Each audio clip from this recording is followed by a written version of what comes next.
but Havoc.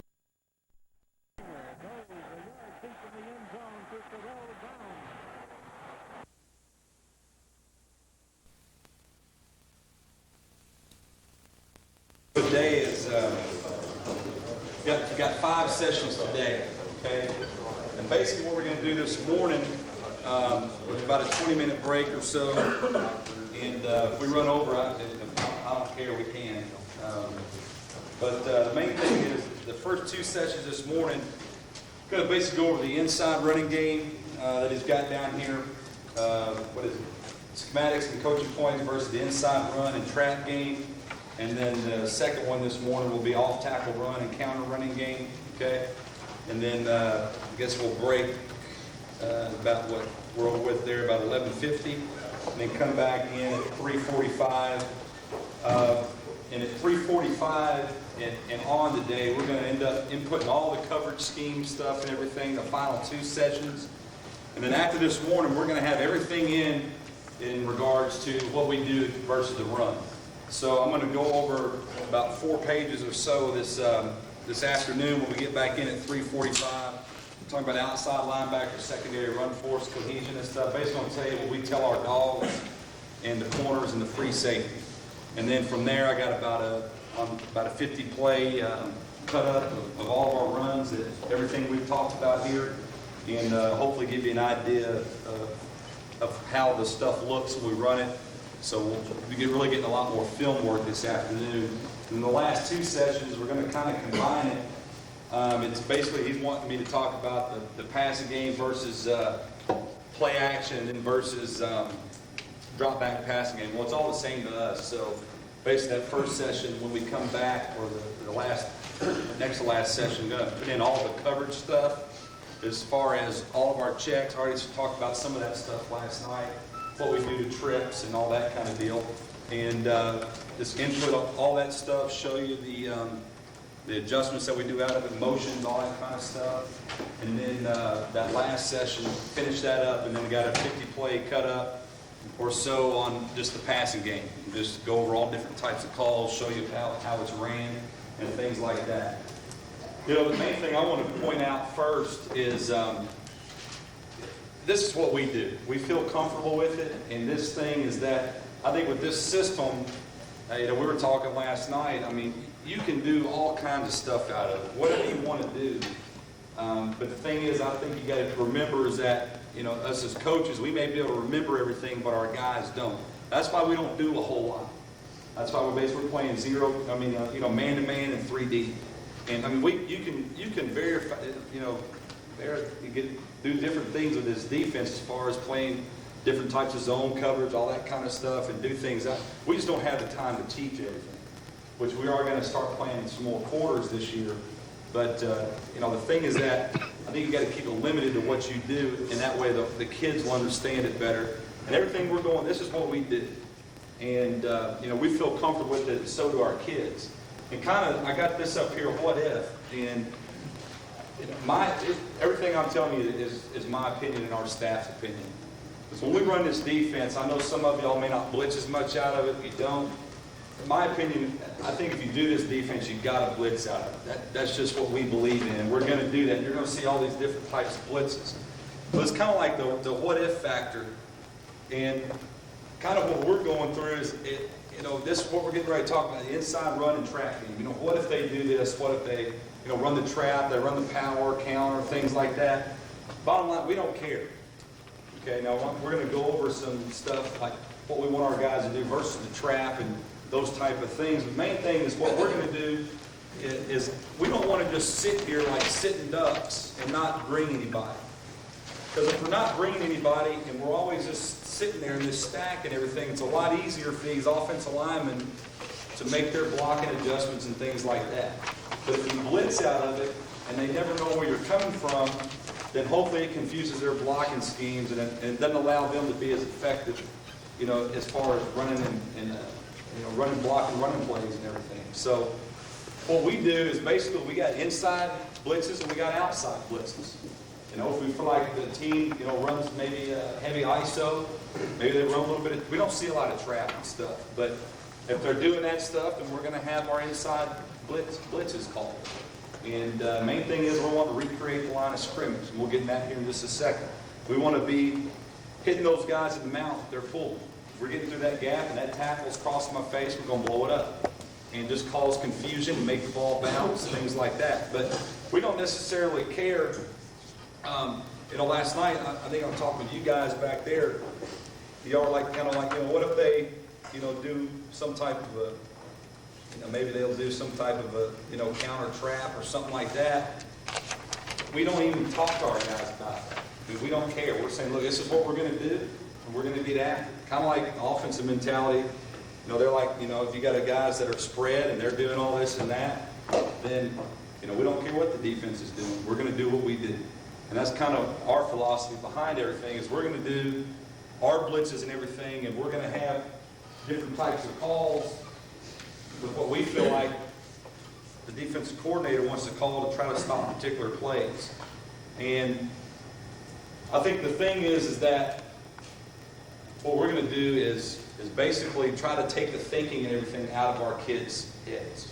We don't want them thinking, hey, if they do this, then you're going to do this. If they run the trap or they run the counter, they do ISO, we want you to do this. We don't want them thinking. We just want them running their gaps, blitzing and playing the football and running the football. Basically, defend the inside run and trap game. It's not all on here, but basically defend our opponent's inside run and trap game with our inside blitzes. Okay? Create a new line of scrimmage. A lot of this stuff y'all already know. Hit our gap responsibilities before the offensive lineman, the fullback, or the running back can be effective. So if you got that guard, pulling around on any type of counter or trap or things like that, we want to hit those guys in the backfield before they can, get up the field on that pull and be effective. So that's why we're always blitzing through the gaps and trying to cause havoc on those guys. We're going to engage pulling linemen on their side of the line of scrimmage. I feel like that's the best way that we can handle all the different types of running plays that you'll get on the inside. Trap, things like that. So we're going to try to engage those pulling linemen on their side of the line of scrimmage. Basically, do not allow the offensive lineman to be effective when they pull. Collision. So if you're going through that gap and you got a guard or tackle crossing your face, blow it up. And that's what we teach our guys. Basically, have the mentality that offense cannot run the ball on us. This year we led the nation in NJCAA class in rushing defense. We gave up 53 yards a game. And I think this whole defense and everything was initially designed to stop the run. And everybody thinks that, that it's maybe for more passing stuff. But I think you guys that run it, you know that it's good against the run. Because you're creating havoc and you're bringing guys from all over the place. And I don't think you can just sit there and be a sitting duck to make it easy for the offensive linemen with their reads and everything. I think you got to bring the pressure. Create second and long situations on P and 10 as possession and 10. Obviously, y'all know that first play of the series, or first and 10, and basically make the ball bounce. And create tackle for losses and lead the nation in rush defense, or lead the nation or lead the county in rush defense, whatever your conference is, things like that. I think that's the type of goal and stuff that you want to get to. But main thing is we're telling our guys, hey, blitz your ass off, get in your gap, create havoc. That way they do not have a chance to be effective when they're pulled. And we're going to go over all of our inside blitzes out of the different fronts and things like that here in a little bit. Basically, our guys, usually the guy that's not blitzing, if we got our three linebackers in there, let's say we're bringing the mic in the back's not blitzing, he's usually going to have that running back man-to-man, okay? So he may not necessarily be, and we were kind of talking about it last night, it's going to be, hey, you're asking that guy to cover the back, and he's supposed to be, the guy goes this way, and he's supposed to be taking him, then how do you expect him to always read the line of script, the linemen and stuff? It's tough on those guys, but our coach, Coach Burks, the coach of the linebackers, he does a good job he does key drill and read drill every day with our inside linebackers. And basically, y'all guys have seen this, I'm sure you've taught it, but the thing is that he is teaching those guys to read the guys in front of him. If he's got B gap, he's going to be reading the guard and the tackle. So, you're going to be reading, if this guy's got the B gap here, he's going to be reading that down block. That's an open door. Our guys, we tell them, hey, if it's an open door, you go through it. Okay? So that's an open door philosophy right there. Down block, he's going to come off that near hip, off that ass, get in there. Then we got a double down block here.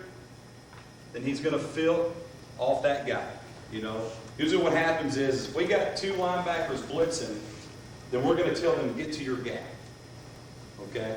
No matter if they're blocking down. Let's say right here we had we had a zoo strong on or something right here to say this is the strength of the formation.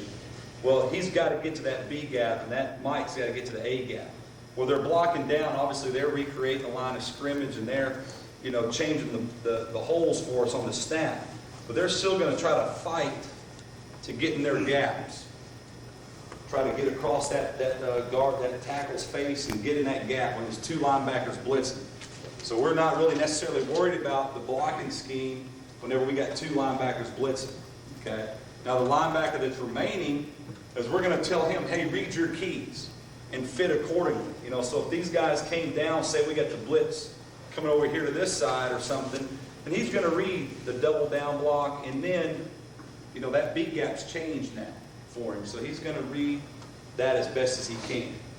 And then the reach block here, the out block, if this guy blocks down, where he's going to be right off that guy's ass and try to collision that guy if there's a puller there. Okay? Then lastly, the reach block. You know, he comes here, he's going to be reading, he's going to get there. So our guys are still reading and everything if they're the remaining linebacker. And it's kind of a double-edged sword a little bit because you don't want them to be so involved with reading those offensive linemen that they lose focus of that running back because he's got that guy man-to-man. So a lot of times he's reading flow and everything and kind of trying to see that whole picture. It's kind of more of a, you know, kind of like reading that triangle here.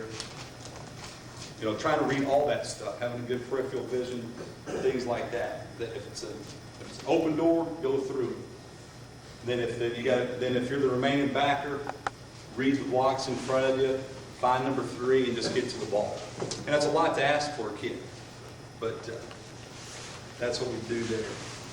Now backside, the bat on the backside. Say if he's weak right here, okay, say I got the mic and the bat here, okay, then he's got this right here, but he's reading that puller, he's going to be free to shuffle and get downhill. You want to run into the football, okay? And then the same thing here with the scoop block. They block it down, he's going to shuffle and get here. So he is reading the pullers and things like that if the ball goes away from him, and is trying to get across the face here if you got double down blocks and things like that. So, essentially that's kind of what our linebacker coach is teaching the linebackers. Always doing key drill and re-drill and stuff like that. I believe a lot of that stuff that he does is on that linebacker tape, and that's what he teaches those guys. And basically we go from there. Okay. And the thing is that it's because we play so much man, sometimes it's difficult to get those linebackers. You know, it's kind of, you got to do one or the other. You got that guy man to man, you got to take him. And sometimes it's hard to say, hey, you need to read the lineman in front of you. Hopefully he can see that whole triangle and have good peripheral vision. And even though his guy's going this way, he can read what's happening in front of him, and he's, going accordingly to what the linemen are doing in front of him. But it all goes down to, we don't want our guys thinking, hey, if this guy does this, you got to do this. Or, this guy does that, you got to do that. We're basically saying, hey, this is what we're running. Don't worry about what they run. We're going to tell them, hey, this formation, it's a heavy run formation. They run ISO, maybe they run power. We want them to know that stuff beforehand, hopefully with scouting and getting them prepared for a game. But when they're out there, we want them focused in on that particular call and getting to the gaps or just causing havoc on that one particular play. We're not necessarily worried about all the what ifs. What do they run this? And all that kind of stuff. We're going to do what we do, and hopefully we're going to dictate what the offense can do. We're not going to let the offense dictate what we do. So we want to be the aggressors and take the fight to them, so to speak. Yes, sir. Just curious on that G block before one-type backer. How are you teaching him to take that on? You doing it like coverage? Go blow it up. Just go blow it up. If he's a remaining backer, he's got a down block and that guy's pulling in front of him, go blow it up. Or is that shoulders? No, because we got guys outside. Yes. I mean, you know, he's going to teach you, hey, take it on, you know, with your inside shoulder, just go blow it up. But we're just telling him, hey, go blow the crap out of it. Now we're going to get into is basically all of our inside blitzes. And you're more than welcome to take notes. If you need me to keep the overhead up there just for a little bit, you're more than welcome to do that. Just tell me. And we'll go from there. But I want to show you something real quick here. Basically, this is our, when we played Navarro last year, this, I know you can't see it, this is basically our call sheet here for the Navarro game last year when we played it. And main thing is, you see on here, we got our base and all of our blitzes out of here, 4, 5, 6, 7-man pressure, outside, inside blitzes, things like that. Then we got our solid and under fronts. We're going to go over all those, our inside blitzes, outside blitzes. And you know, I think the whole thing about this, you can come up with whatever you want. But I think the pressure is maybe more on us as coaches in the fact that, hey, we want to try to get our guys in the best position possible. If we feel like they're going to run the ISO on this down, we're going to call some type of an inside blitz. Okay? If we feel like, hey, maybe they're going to run outside here, they're going to try to do a zone or something like that, we'll call an outside blitz. You know, I mean, there is kind of a reason and method to it. It's not necessarily, hey, just picking it out of a grab bag. We're going to do this time, and we're going to study our opponent and try to find out, you know, what they do most of all. You know, if they're a heavy ISO team, you know, on 1st and 10, you know, maybe 2nd and medium, then we're going to call inside blitzes and stuff. So, you know, we're hopefully dictating what the offense is doing. And they're not going to let us, you know, get in a situation where we are thinking and guessing. You know, we're going to do our stuff, and whatever happens, happens. If they get us, they get us. We'll make adjustments, and we'll go with it. All right, all this stuff here is all of our base inside blitz. This is we're going to do, like all of our base inside blitzes. Then we'll get in the solid, and we'll get in the under. Okay? When we go solid and under, remember, it's basically a 4-4 defense. And the thing is, we're going to be speaking a long time today, and I know I'm probably going to repeat myself a bunch, but I think the main thing is come up with whatever the hell you want. As long as you keep it consistent with the coverage behind it, whatever your color and numbering scheme is. You know, if you got inside blitzes, then don't call it, you know, black, because black tells my free safety something totally different than cover 1. So all of our inside blitzes pretty much are cover 1. Right here, we'll just get going on all this stuff. Base, we went over this last night. 4-man pressure, Mike Strong. Okay? And some of these you're probably going to figure out before I even get them done drawing up. I'm not even worried about drawing those corners in right now. We'll get into that later on today. We can go over past that. They got number 1. They got no run responsibility. When we go Mike Strong. Mike Strong right now, this nose knows he's getting there. Mike's coming here. Those ends are going to work to the outside, and these guys got that B gap. Okay? This end's going to be in C gap. We got outside contain and stuff here. That's Mike Strong. 4-man pressure. We very rarely do much 4-man pressure. It's usually 5 or more. Okay? But we did have a young man right here. This year he was Georgia Mr. Football. And he was a Mike linebacker. And he was very, very effective when we just ran one blitz. He was very fast getting through the hole. And we'll see it later on today when we get to the video. We may get to some of it here a little bit. That's Mike Strong. Okay? Mike Strong, cover 1. You can also play 3 deep with it. Well, what if you play 3 deep with it? Well, then you just got these guys in the middle hook to curl, and you're just playing 3 deep with them. So it's 4 under 3 deep. So then we got 1 or 3 out of that. We got Mike Weak. Y'all already know what it is.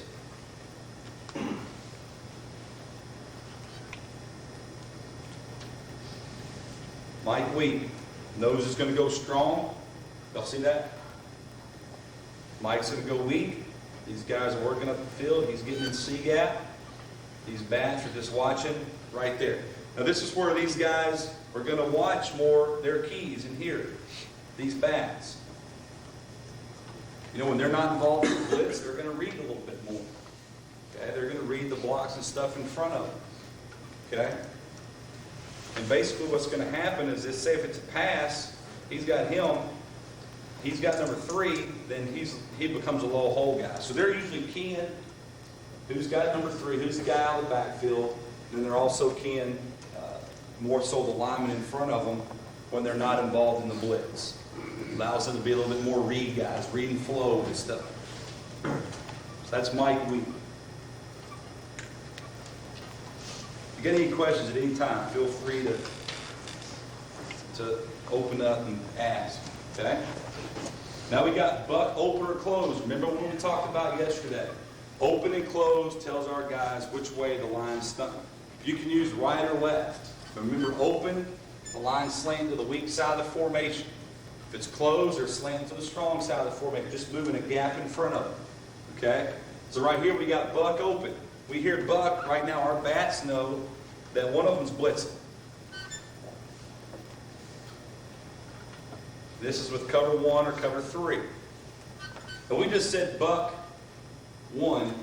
Our bats don't have a damn clue of who's blitzing. So you got to put a line stunt with it, or you all tied in however you want to do it. But he's got to have some type of an alert that he's the one coming. Okay?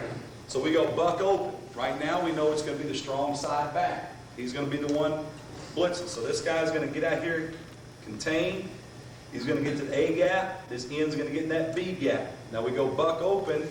There's a tight end there, so he's going to become a C gap blitzer now. Okay?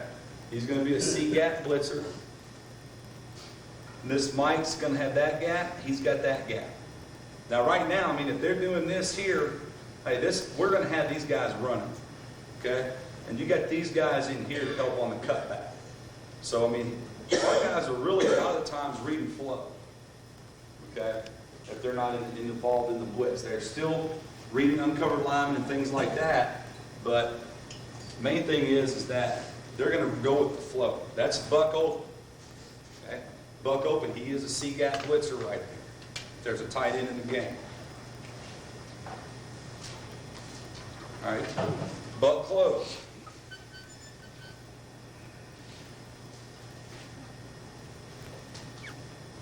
All right, we go buck closed. Well, right now the weak side bat knows he's blitzing.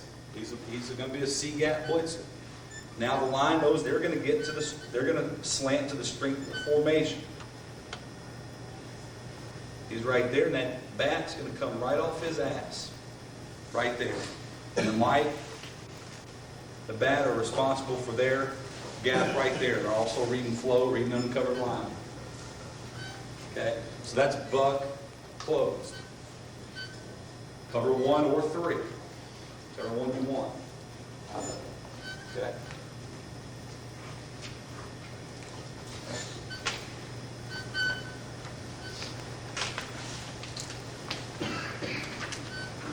And now we got bat open and bat closed. Okay. Bat open.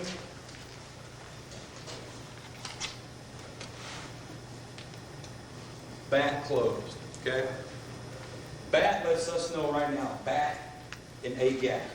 Okay. Right now, if we just said bat 1 or 3, just like with the buck, our guys wouldn't know which one's supposed to be blitzing. So what we'll do is we'll go bat open and close. Same stuff. You can go bat right, bat left, whatever you want to do, but we'll go bat open. Now we know that the strong side bat is blitzing. Okay? And all he's going to do is open. Same thing for these linemen up front. He's getting there. Okay? Now what's going to happen now, bat, he's going to get in that A gap. He's an A gap blitzer. Okay? What you got to do in this situation now, you know, you're going to have this guy's basically kind of going to go both ways. And really there's no gap for this Mike, so he's kind of a free range guy. Now obviously what happens, you know, this C gap is an area here. Well, that's where you got to make sure that the free safety is reading that tight end. So he'll get more involved there in that coverage, in that gap, as far as run responsibility. But we'll go bat open. Okay. That's what if you just want to bring one guy in the A gap. Maybe they're running the trap a lot. you know, and you want to get a guy, maybe trying to do the trap, well, you feel like you can blow that up, you know, with that back. Just changing it up and getting that guy in there in that A gap, just a change up. You know, I think the main thing is that, you know, you got A gap, you got B gap, you got all these different gaps and everything. Well, you know, doing all these different, bringing somebody different all the time, I think causes confusion, obviously, for the offensive line. They don't know who in the hell is coming through that gap. They don't know who to block. You know, and it really limits them, I think, as to, you know, how much they can maybe chip off, get to the second level, things like that. They kind of got to simplify their offense when they play us, because they can't do all their intricate blocking schemes and everything because they don't know who's going to be coming where. So they may have to do more gap responsibility instead of more man stuff. You know, blocking back on maybe on the shade, pulling around, trying to get to three. You know, I mean, it's tougher for them, I think, with this type of defense, and you're bringing someone different all the time. But that's bad open. Okay? Obviously, we'll have back closed.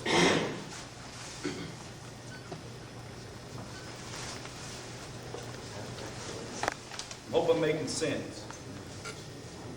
Sometimes I feel like I'm not making sense. The back closed. Right now we know that it's going to be a weak side backs blitzing. Okay? So we got back closed. Easy, the D linemen know what they're doing when it's closed. I think kind of the beauty of it is that those guys don't have, the D line, it'd be nice if they knew, and that's what we're going to try to get our guys knowing. I guarantee you, we go to our linemen right now, and they're like, well, we do this defense, and you're doing what you know, what's happening behind us? I guarantee you, they don't know. And that's our fault as coaches. We should probably make them better students of the defense, better students of the game. But the thing is that, you know, all they got to really realize is, hey, they got base, they're going to get up the field, or they got open and close. Really makes it easy for those linemen. All they got to do is slant to the gap, to the strength of the formation. And you're going to bring this bat here in A gap. Okay? So now really this Mike is more of a free guy. That bat's going to be responsible for that B gap there. And basically now, especially the strength, you got a lot of guys out here that can help with any type of run strong. And you still got a dog out here contained. If they flow this way, then this guy's just going to be over the top of everybody. So, you know, that's bat closed. That bat's getting in that A gap. That's four-man pressure. Okay? Coach, if you get a pass on that, how would you contain that on the backside there? A pass. At the end going in for B gap. With this guy going in here, you know, that mic's going to help. But let's say they bootleg, that mic's going to be the contain guy. And that's what we do. And don't, hey, we'll watch the tape after we play a game. Well, there wasn't a damn guy in contain like there. You know, and I think, you know, sometimes it's, I don't know if it's necessarily roulette, you know, but it's, you know, sometimes you're not going to be sound. Just because of maybe what they've done, you didn't have a guy out there in contain. And hopefully, we'll show you here a little bit later. I mean, some of the pass games out there, we got guys running scot-free, you know, because our guys screwed it up. But I think what happens is that what really helps us is that we're getting that pressure, and it's confusing the quarterback. He doesn't know where they're coming from. So on that particular play, you know, it may be tough for him to know where the weakness is or where we screwed up. So I mean, that is, you know, if they did a boot there, that's kind of a bitch. You know, he's got to get out there and help contain him. Still sticking with the four-man pressure. We got Bob open, 1 or 3. Okay.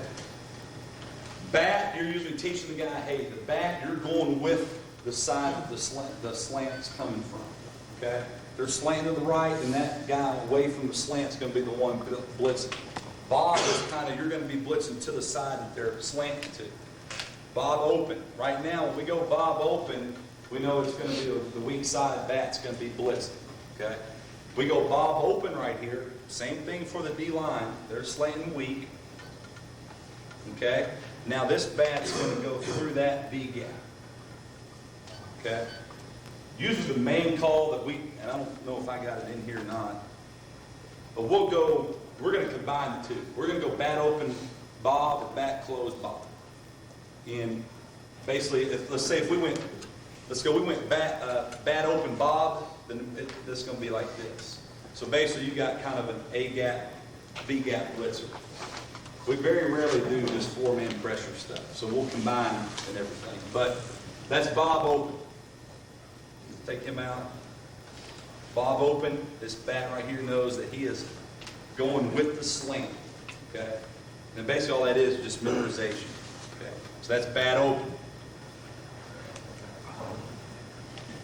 Let's go back closed. This is the last of the four-man pressure out of our base stuff.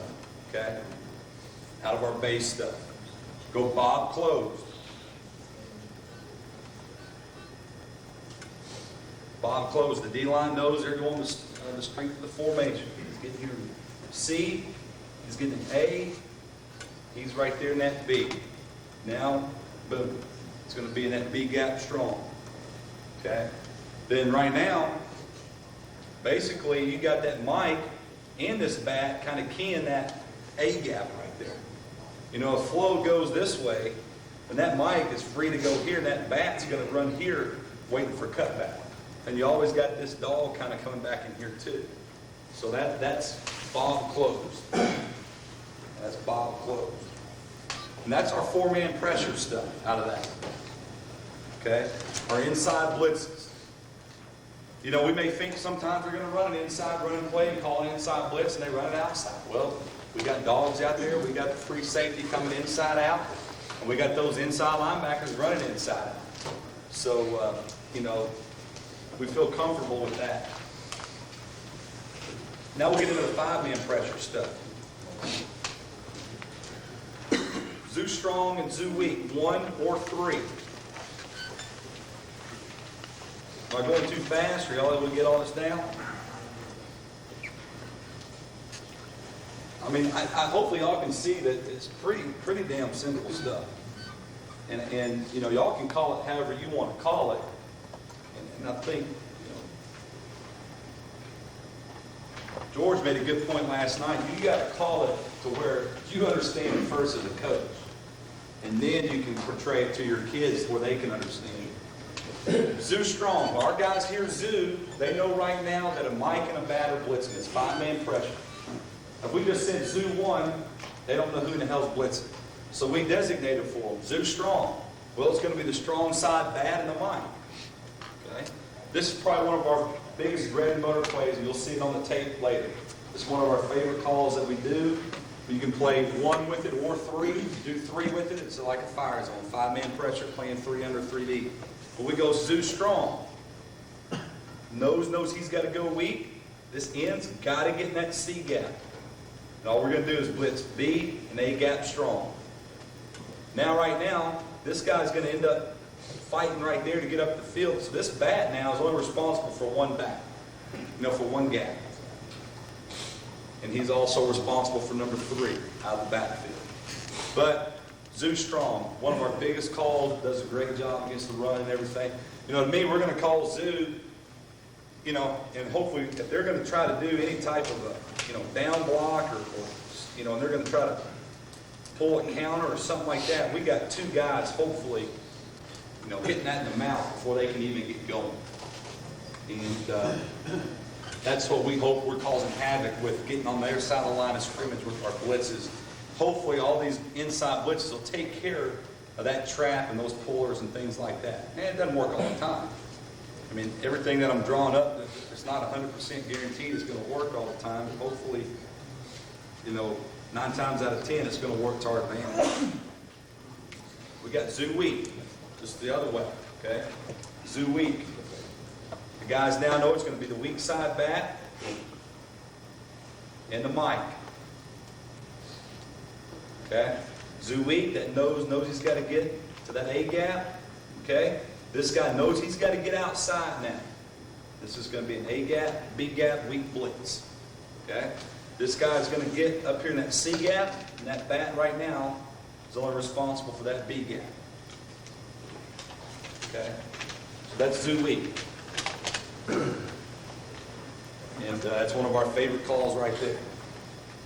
This works well for us too. It's basically zoo, but we're going to switch them now. You can do it however you want to do it. Who comes first, who comes second. This right here is mash, strong, or weak, 1 or 3. Same thing as zoo. Our guys here mash, they know it's a mic and a back. If we went mash 1, they don't know who in the heck's blitzing. So we key it for them, strong or weak. Okay? Mash strong. So you can get up here, we know it's an A gap, B gap, blitz strong. And all we're going to do now is we're going to cross them. Okay? You guys can determine who goes first, who goes second. It doesn't matter. You can leave it up to the kids. But usually our knight would go first, but he's here in that B gap. He's number 1, and that bat is coming off his ass right there in A gap. He's second, so we have to key blitz your second guy through. he's just getting this gap. When we go 2 guys blitzing, we want him to get to that A gap. And you know, hopefully what's going to happen, you know, if this guy comes here, he's going to try to block out on that mic, then we just want this guy coming. And if this end here, going to see him, and now that opens up that nose coming. But if he ends up seeing this, getting that A gap, and he's got a down, he's just going to blow that up. He's not going to try to get off the ass or anything. He's just going to get in that A gap. Whatever shows up, you hit it. That's mash strong. Now we'll go mash weak. Now we'll go mash weak. Hopefully what you guys can see is that with all of our blitz, we've taken the thinking process out of our kids' mind. I don't know about you all, you know, we got great kids. You know, we're a military school, but we're not military rehab school. We got about 1,400 students. Most of them are just regular students. And we got about 200 of them that are in the cadet corps. Our president makes our guys go through it. He feels like they instill discipline and character. A lot of our kids we get, they're good kids anyway. They just don't have the grades, you know, to be NCAA qualified. So, I mean, the thing is, you know, at the same time, too, some of them are more limited than others. I mean, you know, sometimes we're not dealing with Einsteins. So we're trying to keep it simple for them. And I think you got to have that mentality, as you know, that KISS philosophy, keep it simple, stupid. You know, talking about yourself, coaches, you got to keep it simple for them. And we feel like with our blitz packages, this is what we're going to do. Mash week, hey, you're doing this. I don't give a damn what they're going to do to you. Okay, now we're going to try to make them aware of what they're going to do in different formations, but this is what we're doing. We don't want you thinking, what if they do this or that? And that's kind of the whole theme that I'm trying to get across. Yes, sir. Are you playing games with those backers like they show on players earlier? Yeah, you know, they'll hop around and stuff. You know, and you'll see on tape, they'll kind of get in and out and everything. They just kind of naturally do it. They'll get up in the gap and mess around. We don't necessarily tell them to do this on that certain play. They kind of do it on their own. But yeah, they'll kind of dick around a little bit. We've got mash weak. Nose, he's got to come strong. That end's got to get outside. He's going to go first. That bat's going to come right off his ass. Okay? And, you know, you may have a bat that's faster than that mic or something. You may have him go first. I mean, it's purely up to what you want to do. But that's mash weak. Okay? You got this end coming right there in that C gap. Now this bat's only responsible for one gap. Now he can read the lineman in front of him and everything. You know, flow comes to him, block out, it's an open door. He basically becomes a blitzer now. Or flow goes away, he's free to run. We want our guys running. And that's the beauty of that. That's mash weak. Mob open, we ended up, you know, it's like we were talking last time, you can come up with so many blitzes and stuff that you want to. And, you know, you just got to make sure everything is cohesive in the back end. And you got to make sure that, you know, you're keeping it simple for the guy. This is one we put in last year. We really felt like it really was effective for us. And you'll see all this on tape later. But we end up going mob. Our guys know still it's a mic and a bat blitz. Okay? Now, mob's a little bit different for our end. Our end is going to be he's trying to get all the way down in the A gap.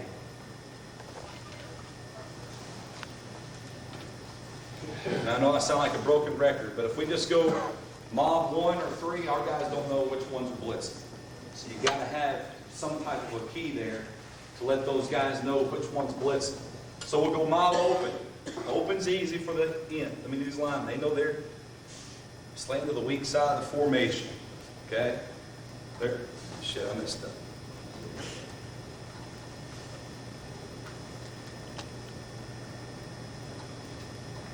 Apologize. But we go mob, open, okay? Open, those linemen know that they're slanted to the weak side of the formation. Now, when we go mob, it's different for the end that's away from the string. Like mob open, he knows now he's got to crash all the way down there into that A gap. Now, if that guy blocks down, then he's going to try to come off his ass. If the guy blocks out, he's going to try to cross the face and get in there in that A gap. Okay? Because what we're going to do now is in mob, this guy's going to get like the C gap, and this Mike is going to get right there in that B gap. So basically that Mike is going to come right off that end's ass, and that bat's coming right outside there. That's mob. It's really the only time our guy, that end's got to get all the way down in the A gap. So it's more of a, a repetition thing, and him, retaining that and memorizing it. That's mob open. He knows that by mob. Yeah, he knows that by mob. He hears mob open, but I know, hey, I'm away from, under the string of the formation. I know I got to get all the way to A gap. Mob closed, hey, I'm away from the string formation. I got to get all the way down to A gap. You'll see that here in a second. Will the end cheat his technique down? That's kind of what the coach was asking earlier. We'll maybe let him cheat down a little bit. Maybe we'll pump it over 4-iron. Maybe get more in the gap. Okay. That's just depending on your kid. How do you teach that in, Coach? Sir? How do you teach that in? This end right here, he's reading that hip. He's going to be reading that guard's hip. Okay? That's the main thing, Coach was asking me earlier, was, what do you teach and reading those guys? The main thing our D-line coach is working on is movement and their gap responsibility. Now, when he's moving, though, he's got to read the near hip of the guy. That's the main thing he teaches those D-linemen. Right now,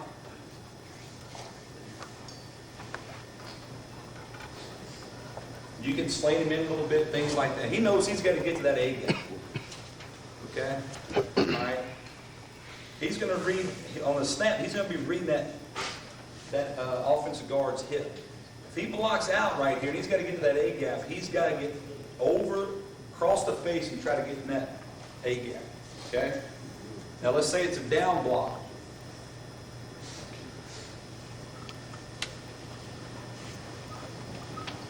He blocks down, maybe on that nose or something, he's going to come right off that ass.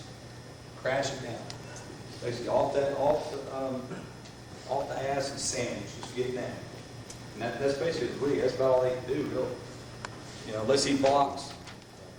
Unless he comes, maybe he's going to come up right here, then he's still going to try to cross that face. We want him to be so quick, hopefully, that we don't want him to go underneath that guy. Hopefully he's got to cross the face, and it doesn't allow maybe that backer to get up, and that guard to get up to the middle backer. But that's kind of what we're doing there, teaching that in. And same thing if they're just going one gap. You're reading that near hip. If you're only going to the B gap, that guy blocks on you, then you got a collision and when you get in there. If he blocks down, then we want you to sandwich. We want you to get off that ass and get up the field. Yes, sir. Where do you use these for? What kind of run? Do I now? What kind of run do you use for that? Against like a drop or against like a pull or a combo? What do we normally see? Main thing we normally see is ISO. We don't see a lot of counter trap or anything like that. Zone, we see a lot of zone. We see some trap, things like that. We don't see a lot of pullers. And I don't know about you guys, who else is here from junior college, but it's kind of like the same thing offensively. I mean, you don't have all the time in the world to work with those offensive linemen and stuff. So I think, your time constraints kind of affects what you can do offensively too. You can't put in a whole lot of stuff. At least I know we can. And I think other junior colleges that we play, they're just running base running plays. Zone, ISO, maybe a little bit of counter, but you don't see a whole lot of intricate stuff. You just don't have time to work on it. Let's go mob closed. Okay? Mob closed. the end away from the strength right here knows that they're slanting to the strength of the formation, and he's got to get all the way to that A gap. So we go mob close, but they know it's a strong side slant. Okay, now he's going to read this guard here, obviously, but he's going to try to get all the way in that A gap. Okay? And these guys are just going to come right off. Boom, boom. Kind of what we do with this is, if it's to the weak side, we're kind of telling this guy, hey, you're first level, you're second level. You know, hopefully, if they're running something here, he's going to be right off that ass, make it bounce, and if that guy is getting to the second level above that mic, he'll be there to catch it in case it bounces. So we always kind of do first, second level. And it's the same thing when we get into the boom and the outside blitzes later today. But you'll see that. So, you know, that's mob closed. Coach, you ever cheat your outside blitzer out there? Yeah, you can. You coach them all to come up closer to get the angle? They can. It's kind of determined on this guy here. Usually a mob or something like that, we want it to, you know, I wouldn't want this guy to be up here to begin with, because this guy may make a check now. And if that guy goes in here, then boom, he may block him out. So we kind of want this guy to have to chase. So we want them to basically, in this particular blitz here, maybe stay back here more. That way, hopefully that end, you know, that tackle, seeing that end go boom, he's coming all the way down. Leaves it wide open. So. Coach, do you have that dog on that, I guess on that right side? What's his key there? His key here, usually he's going to be reading that in man on the line of scrimmage. Okay. You know, if it's a tackle tight end, he's reading down block, all that kind of stuff, and he's just shuffling. And he's going to be back here, and he's reading that tally, he's going to shuffle, read the flow, reading that triangle. We should get a pretty clear picture of what's going on. All right.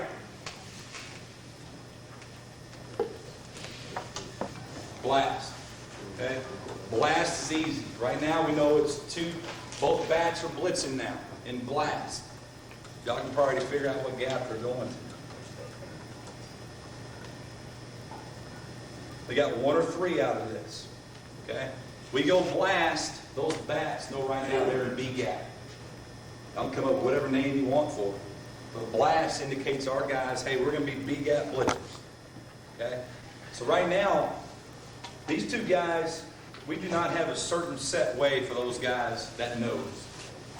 You may have a nose that maybe does a little bit better to his right. Now you better work on him where he can get better going to his left, because you don't want him always going to that center's left the whole game. But these two guys here, they're just going to talk pretty much. You know, and it just happens naturally. They do a good job of communication. You know, if that nose goes to the strength and that Mike knows he's got to make sure he covers the A-gap weak. But we don't have taking that thinking out of it again. You know, we don't want him thinking. So, you know, we're going to say, hey, y'all just do it, play it out, however you want to do it. But blast, these guys are running that jack stunts we talked about. They're going to go kind of either way they want. But these bats now are getting them B-gap blitzers. Hopefully, you know, they're getting that B-gap, messing up anybody that is trying to pull or anything of that nature, and trying to just get on their side of the line of scrimmage. Okay? Now we'll go to 6-man pressure. Okay? Go to 6-man pressure. Now you'll see now we've gone 4 or 5-man pressure, and with the inside linebacker, remember our number and coloring scheme. When we go cover 1, it lets us know that, hey, our inside linebackers are blitzing. Okay?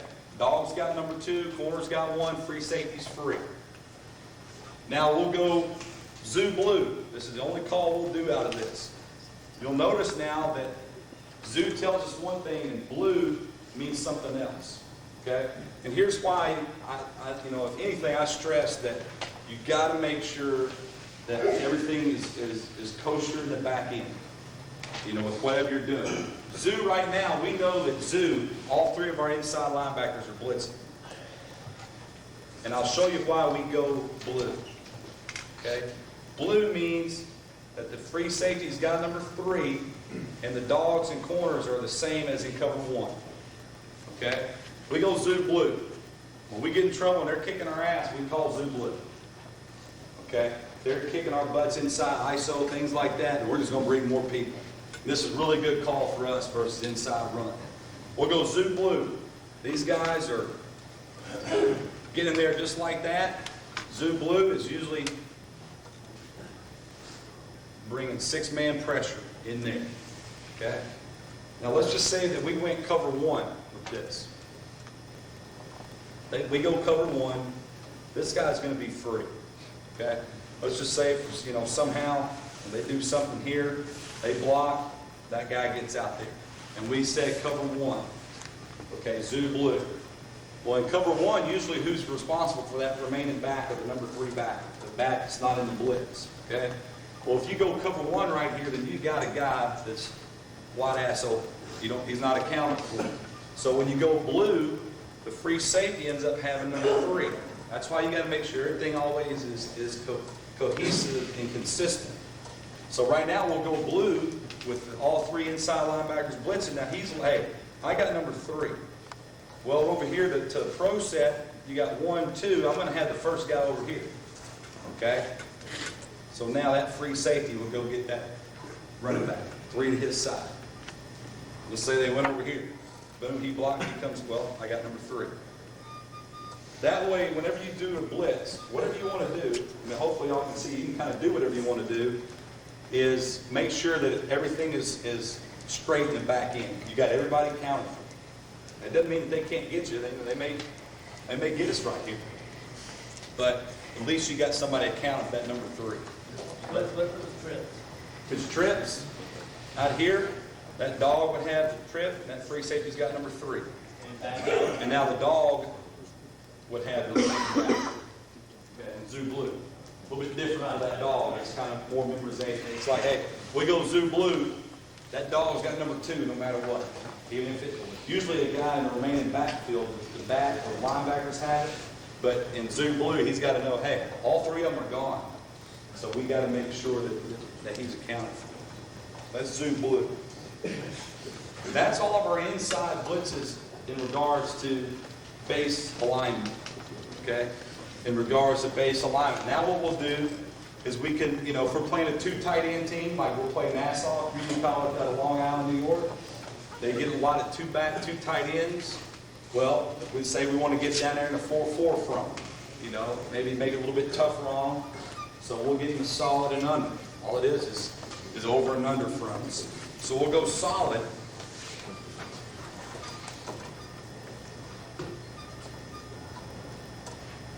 And that's how this looks here in solid.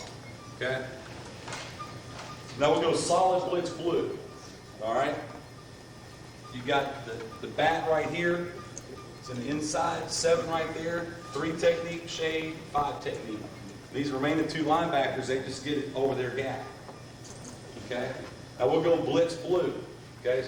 Same reason why we don't say blitz 1 or whatever. We want that remaining back to be accounted for, number 3. So you got to go blue with it because you're losing all 3 of your bats. Basically, all you're doing here is he's getting here, here, here. I mean, nothing difficult about that. We got blue behind it. Our dogs know they got number 2. Free safety's got number 3. And they want to release both backs out of the backfield, and we better do a sack. They can pick that up, and more power to them. Do you run a lot of styles or just the change? We don't run a lot of them. It's a change-up. It is a change-up. You'll see some of it on tape. But only time we really run it is versus more of a 2 tight end, 2 back type of a deal. We'll switch it up on. It's just a change-up. It is a change-up. So that's solid blitz blue. Okay? You change your line at all against 2 tight ends with the backside end? No. He's,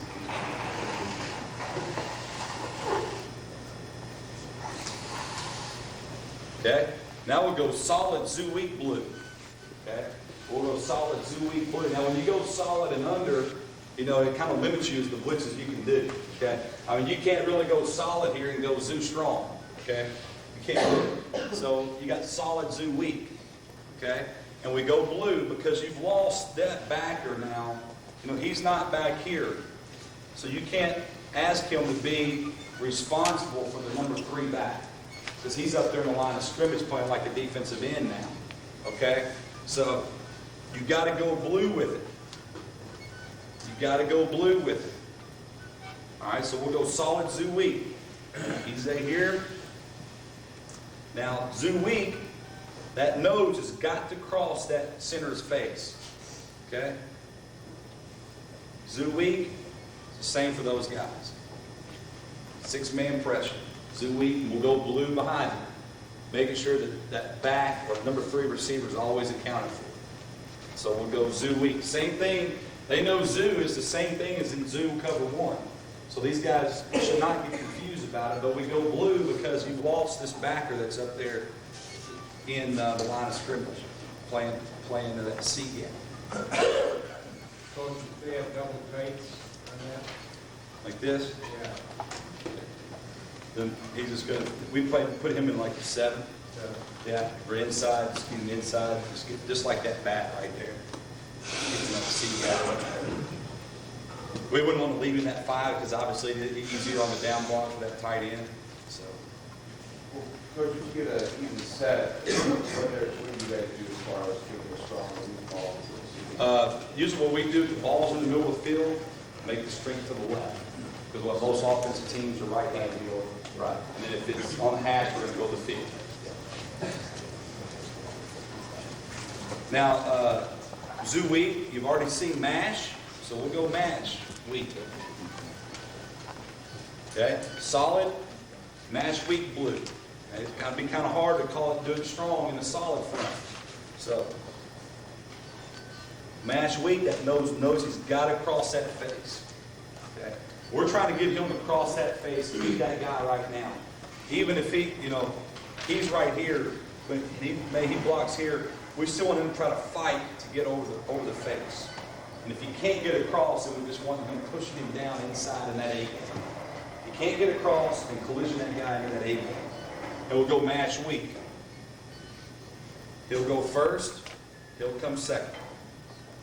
We'll just cross him up. And you can do it however you want to do it. And that's how we do match weak there. So that's solid match weak. Blue, we keep blue behind it. See, before I got there, and I mean, hell, they played for the national championship in 2002, so it didn't hurt them. But to me, I wanted it to always be the secondary. I didn't want to do match week 1 because, we're not sound.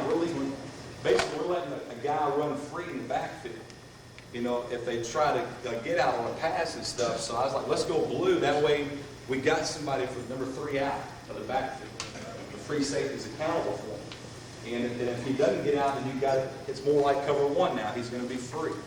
So that's why we go blue. We'll go solid mob open.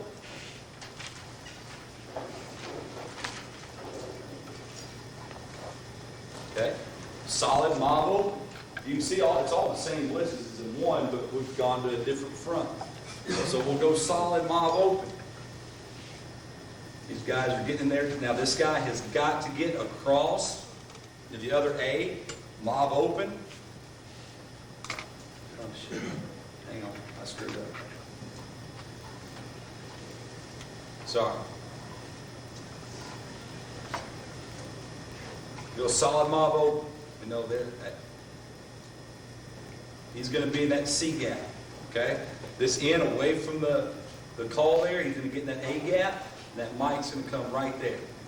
Now, same as mob, but now the back's just up on the line of scrimmage. Sorry, I messed that up. Yes? Do you ever substitute a defensive end type player? No. You do the same guy? No. Like I said last night, we're lucky and fortunate enough. Our bat linebackers right now, all the ones we got there, about 6'2", 6'3", about anywhere from 220 to 250, and all of them run about a 4.5. So. Now, when they get to college, they're going to be probably a D lineman sooner or later. Yeah. But, we're fortunate enough. We're very strong right now in linebacker. And, but now let's say you've got undersized guys, you can substitute, just put in another end and go from there. But see, kind of one thing we went, and not necessarily maybe give it away, but what if you put in an extra end there? Well, you got to teach him a bat's responsibility, because if we go mob, and you put an end in there, he may not know exactly what to do, but if you keep the bat in there, he knows mob, he knows what he's doing. he hears mob open, he knows he's a C-gap blitzer. You know, so you don't have to teach that in two different types of positions. So that's why we usually just drop the guy down. Now what we will do is with these bat linebackers, what we'll do is if we got a back that's better at playing down, you know, then we'll put him down. We'll designate as him as the guy always goes down and the other back goes away. So you can adjust it that way. Have you working with the line coach every now and then? Every once in a while he will. Yeah, you can. We did more so last year, you know, with pass rush and things like that. So that's mob open under solid. Well, you're talking about 6-man pressure, that's a 5-man there. Where's Oh, it's fine, excuse me. so is it still blue? Yeah. Wherever you said last night, he's at the bat, who's up, he's in a 3-point stance now. Do what? The bat Yeah, is up, he's going to be in a 3-point stance right there. We're gonna keep blue with it. But you can go 1. You know, I mean, I just was going off the call sheet and may have screwed that up. When we can play 1 with it. But you're exactly right. You just got to keep it consistent. It's probably a big playboy, that's why you kept it. Yeah, you know, but you know, basically, you know, he's gonna, you know, we may go solid mob open bob blue or something like that, and you can start adding stuff to it. But I mean, you're right. It's only 5-man pressure. You could play cover 1 with that. Usually, when we go solid, we just play blue with it. You can go 6-man on ball. Yeah, you could. You can send that guy.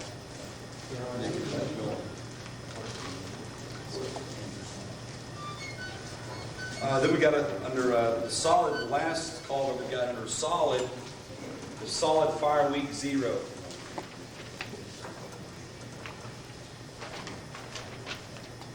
Okay, solid fire week 0. All right. What we're going to do here is going to get over here right there.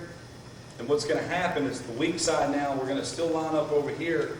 Basically, it's a free safety blitz now. What we're going to do is this guy's going to go right here in the A gap, and that free safety is going to come right off his ass, and he's a B gap blitzer. So you can't put a free safety blitz in. We don't do it much. Every once in a while we'll do it, but and you can change it up if you want. You can have him go A gap, you know, and him go B gap. It's kind of whatever you want to do. But fire week, we'll play 0 behind it, and now this Mike backer will be responsible for number 3. It's just something you got to teach. Okay, with that blitz right there, with fire week 0. So we're able to do that B-gap blitz right there with the free safety, get him involved a little bit, just hopefully creates a little confusion, time it up right, hopefully have a big play. Then we'll get into our under stuff, okay?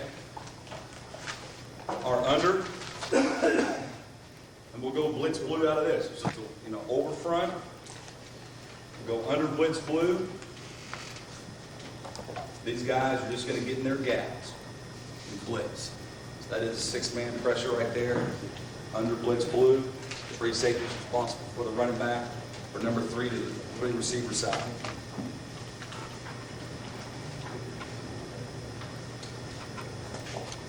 We'll go under Zoo Strong. He's getting here. He's got to get across the face. Ends right there. Those guys are just coming right off that Mike's coming right off that nose ass. Strong A gap, B gap blitz.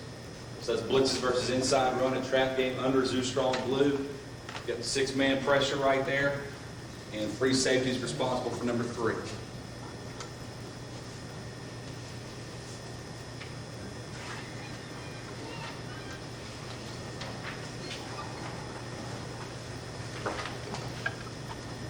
So I think that's the thing with the defense is that, you know, not all of us, I mean, I think if you're a coach and once you start thinking you know it all, you know, you're screwed. But I mean, I got to make a note of this because really, like you said, it's only 5-man pressure, so we could play 1 with it. I mean, that's something I got to bring up to the defensive coordinator. And that's a good point, you know. We don't know, I mean, that's the thing with the defense. You can always tweak it and everything, and if you got something wrong, just change it, correct it, you know. So you can do 1 with that. I mean, I'm glad you pointed it out.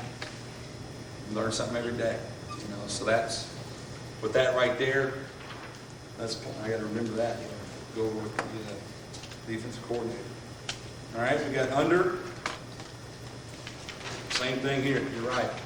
Under mob closed blue, okay? Now this is 6-man pressure right here. No, it's only 5. Mob closed. This guy's already in this C gap. He's just gonna get in there in that C gap. He's here. Now this end, though, he's gotta get all the way down there into that A gap. He doesn't have far to go. At bat, second level, that Mike is first level. Like you said, it's 5-man pressure. We probably need to play 1 with it to keep it consistent. Because now you've still got this bat right here that can help with that.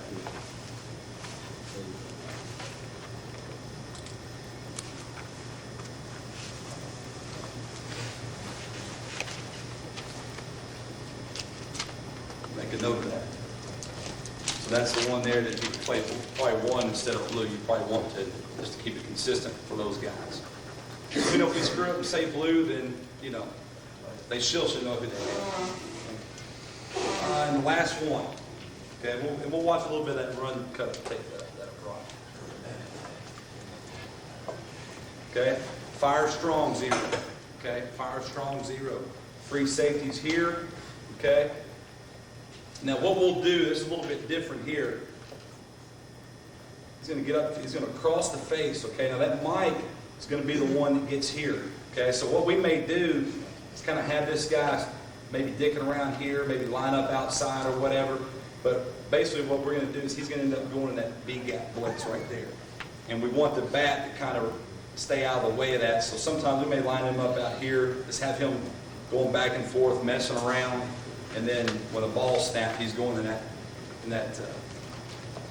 B gap there. That's fire strong 0. That's just with the free safety blitz. We don't run the free safety blitz a bunch. It's in our package, but when it gets down to it, hopefully you can see with, with our blitzes and everything, you're going to see the zoos, the mashes, the blast, things like that. That's what we're going to call the most. You'll probably end up seeing that in the cut-ups and everything. We got about 10 to 15 minutes, and we'll just show you some of the couple of the blitzes out of the cut-up tape. That's all of our inside blitzes. That's everything that we do if we feel like we want to try to stop the inside run. Now we're still going to try to stop the inside run with our outside blitzes and vice versa, but we feel like we're comfortable with that, these calls right here versus the inside run.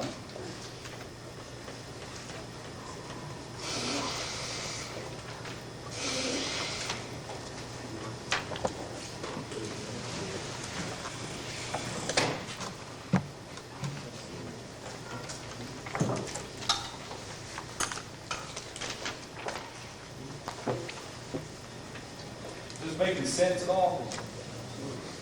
We hope so.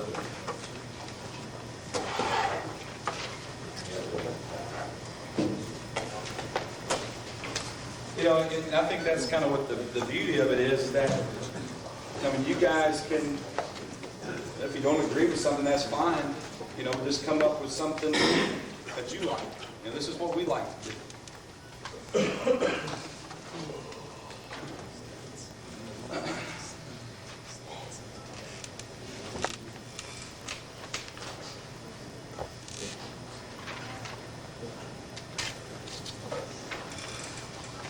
All right. Uh-oh.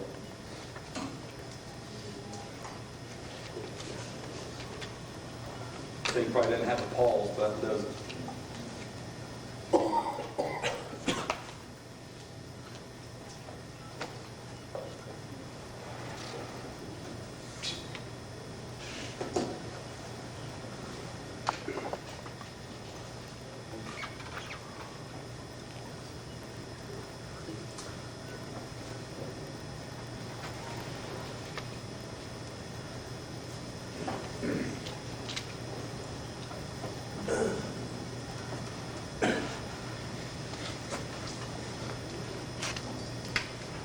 Good, got it.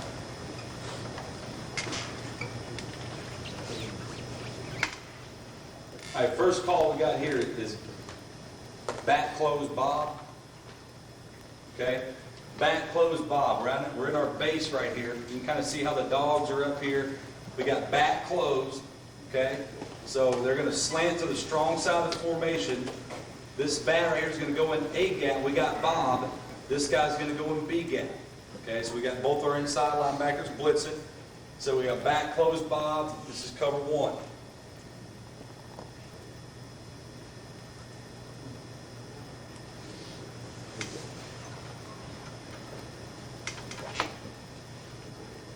You see how this backer here, that B gap opens up. Boom, that's where he's going. You can see hopefully how he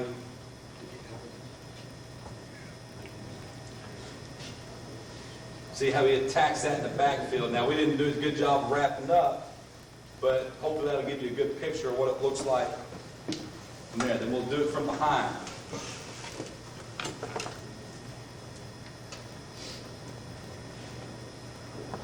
Okay. See how he takes on that backer there? See how that B gap opens up? He takes it on. Now this bat right here, I mean this dog here doesn't do a very good job. Because basically everything blocks down right here. He should be waiting right there, reading it. See how that tackle, we'll get to this later. But watch how that tackle blocks down. He should be waiting for this, for the cutback. He should do a better job right there. But basically you can see how he's an A gap, he's B gap. We got it dead right, but we just didn't wrap up, and that dog didn't do a good job there. All right, then we got blast one. Blast one, both of our bats know that they're blitzing in B gap.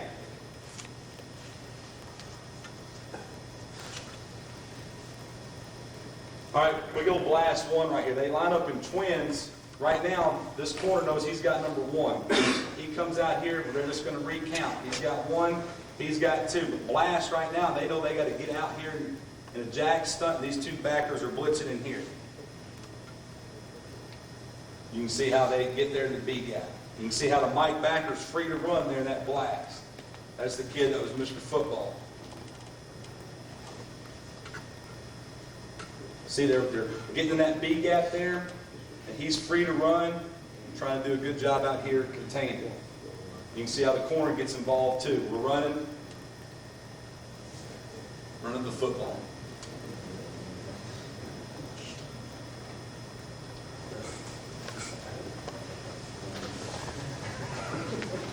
Okay, you can see now how this guy really should be doing a better job of reading that guard's hip right there. Okay, he should be coming right in here better than what he's doing. Okay, this guy's doing a pretty good job trying to get in that B gap there. And you can tell here where they're pulling. You know, we'd like for him to probably be hitting that in the mouth a little bit better, being in that B gap and trying to get in front of that guy. You can tell how it ends up having a free block if you have this line. So that's blast one. Dog did a shitty job out here of actually containing. You know, he kind of waited. He's got to really watch that tight end. He's probably too tight. He should be beating that guy and getting up the field, let the fullback get him. But we're able to get there to the ball at the mine. All right, we got MASH week 3. We played 3D. I'm sorry. I wish I could. Didn't work right to get in front of it. MASH week 3. Strengths over here. So you know, he's going to get up here in C gap. He's going to cross right here. He's going to go 1 or 2. These guys are going to cross. We're playing 3 deep behind it here. He's got curl to flat, curl to flat. All right, this backer's going to have a low hole now. We're playing 3 deep behind it. We've got MASH weak here.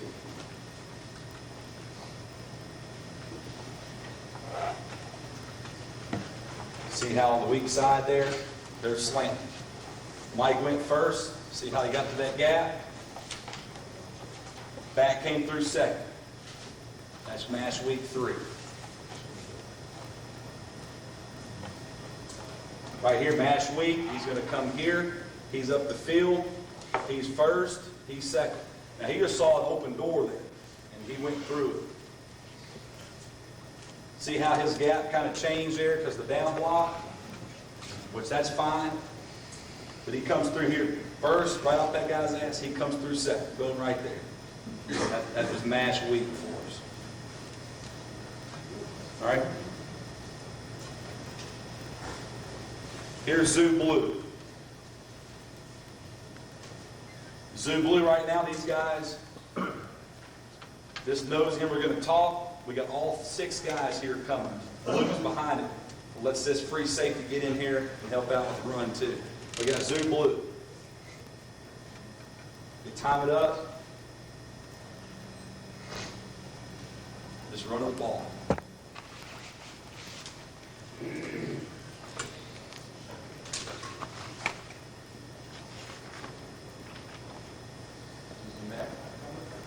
Mike, he didn't do a good job here.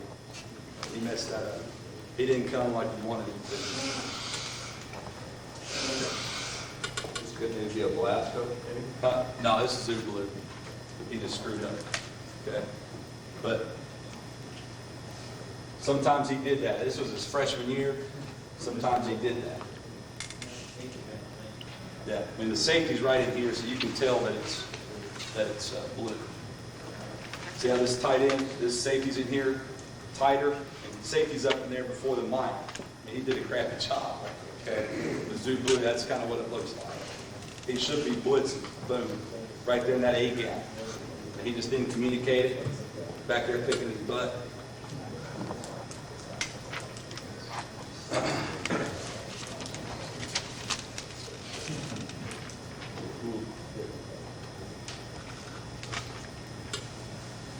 Okay, this right here we got solid blitz blue on. This is solid. Okay. Now, right here this year we had him out here out wide. Okay, but you've got the 3 shade.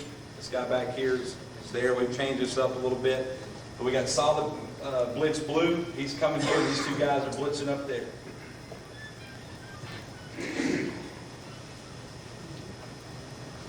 See him get through the gaps. Ran a reverse on us. Didn't do a good job of tackling everything. Just wanted you to see how the solid looks.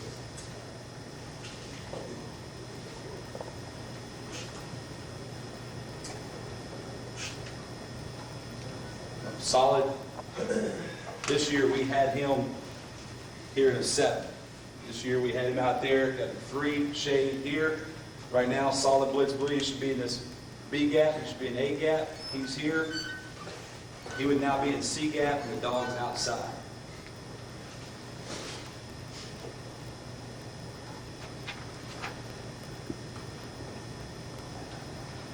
It's important to corner the dog out there. Just want to show you the solid and what it's supposed to look like. Didn't do a very good job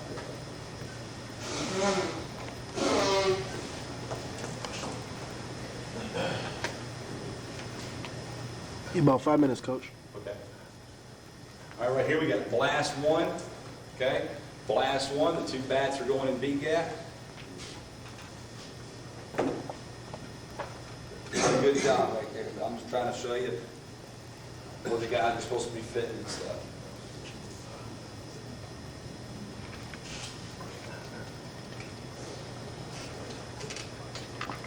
See right here, the mic.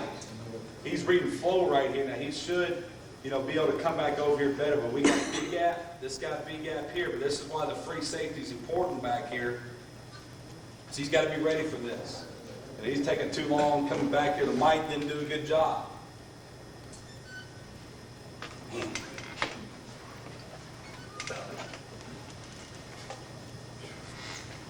I missed my cowboy remote. See, right now, this Mike's got to do a better job than what he did right here. Obviously, y'all can see that. He ended up getting blocked, but that's why you got the free safety back there. You got to be careful for that. Looks like he played a little too far back. He was playing shitty right there. You got Zoo Blue.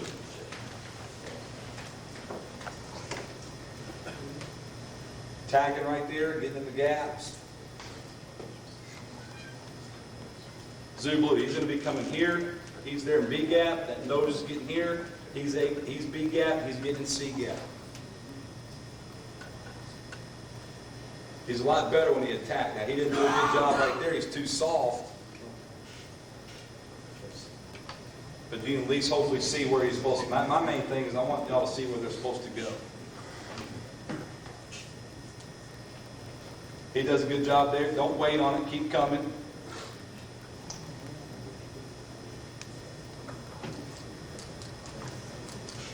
Get to a couple more here.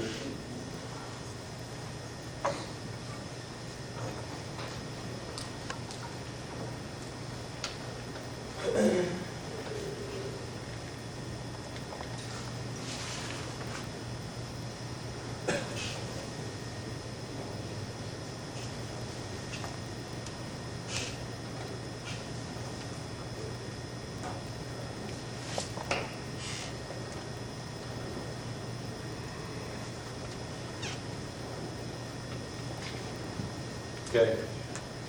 Zoo blue again.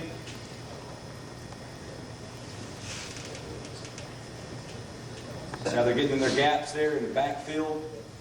That's how we like to do it. Running free, getting in their gaps, going from there. That's zoo blue. And he just read that. This linebacker here, he just read it. He read to the hole. We don't want him to be rode by, even though he's got a big gap blitz. No, we'll go ahead and he can just find the ball and go. See how we're hitting everything there in the backfield, going from there. We got mob right 1 here. Got a couple more.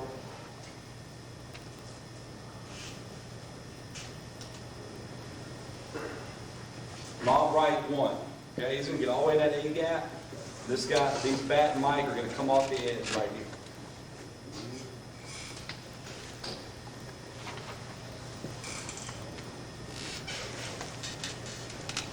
See how here we'd like for him to be a little bit more effective coming off that ass.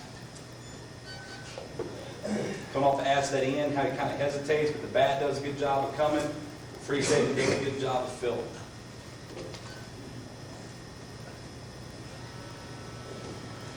Your dog line that's wrong now? Right here? Yeah. No. You go back to the other one, he's kind of deep, it seems like. He probably is. For us, it seemed like there's only one receiver. Right here? Yeah. He's okay. I mean, you know, probably one a little bit more outside, but he's at about 5 yards deep. He's to the tight end side, and he's okay right there. He's all right.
by the quarterback. Center, make the snap to the punter. Pass it down. 1st and 10. Center, make the snap to the punter. Pass it down. Blitzing. Center, make the snap to the punter. Pass it down. Pass caught by number.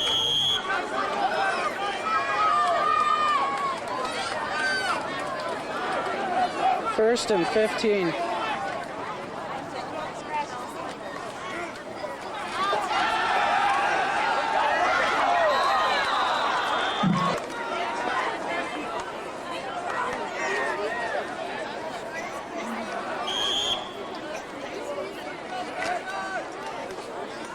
Second and 15.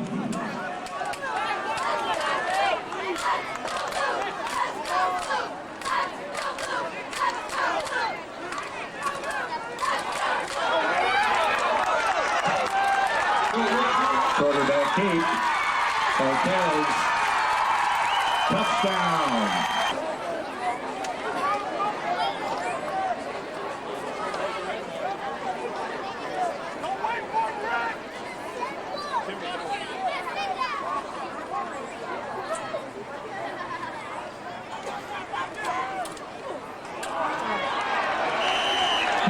Two-point conversion is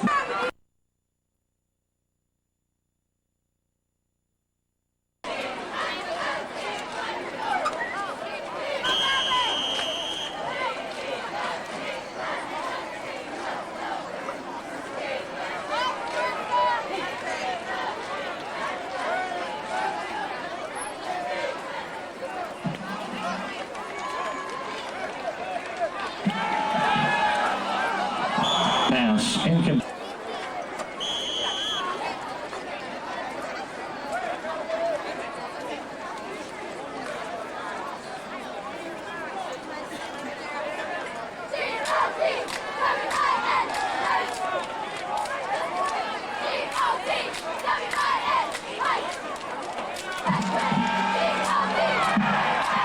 Tackle made by number 51. Third down and 15 to go. Ball on the 14-yard line.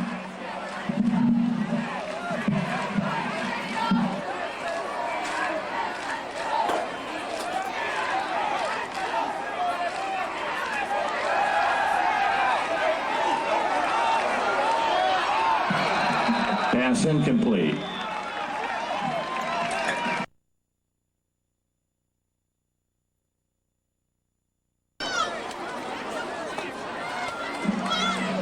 First and 10, Godwin.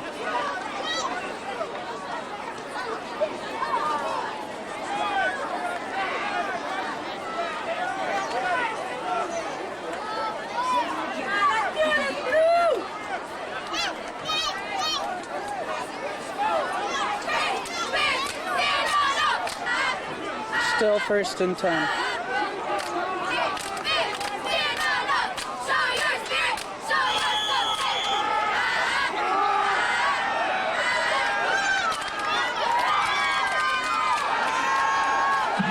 Pass is incomplete. Second and 10, Godwin.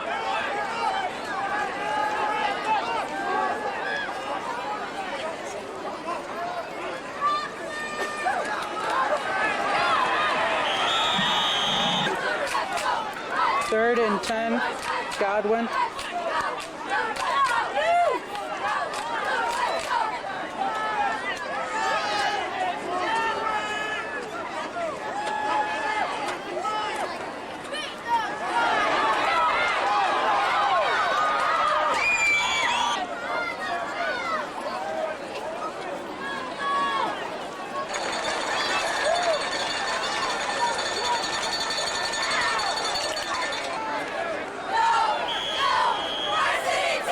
Fourth and 3, Godwin.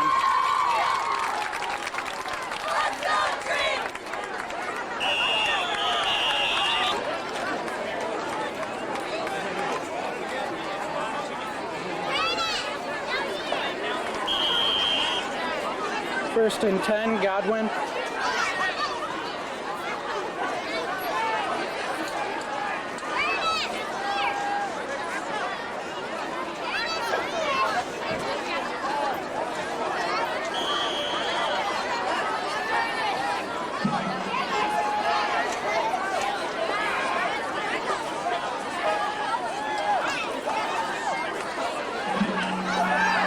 That's that play that's worked so well.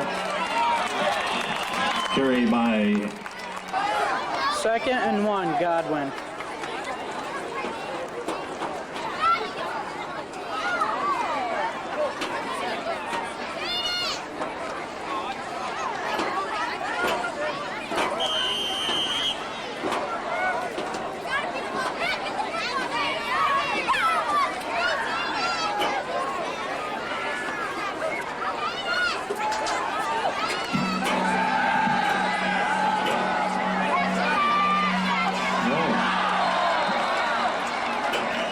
Pass in.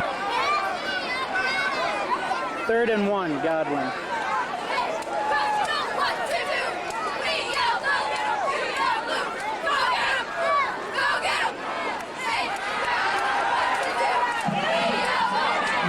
Pass intercepted by number 1, Brad Smith.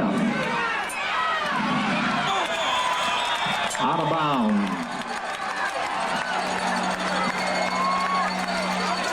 At the 40.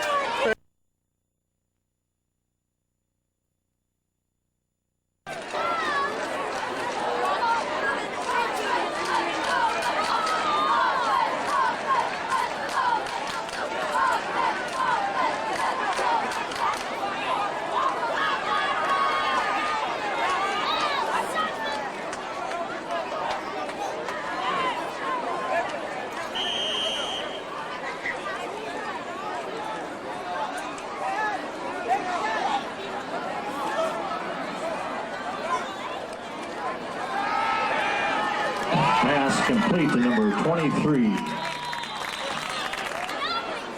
First and 10, Godwin.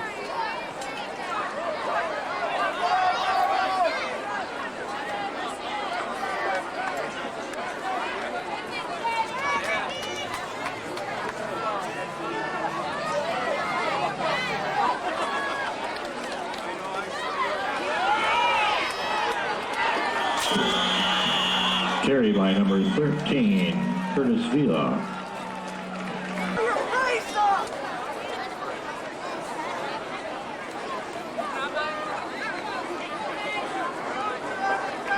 Second and 9, Godwin.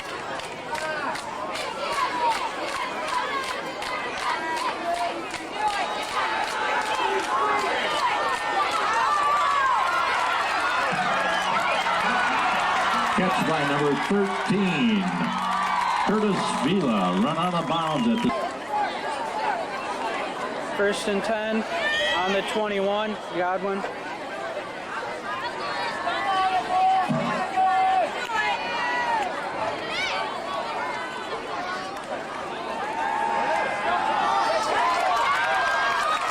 Catch by number 23.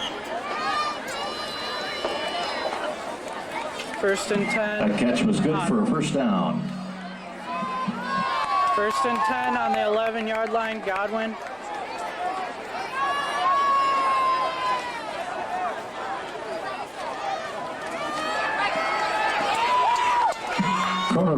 Quarterback with the ball.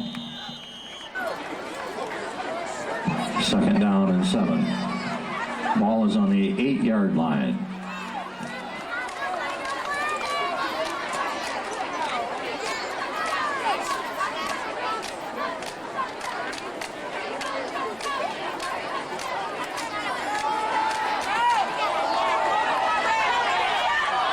Pass is incomplete.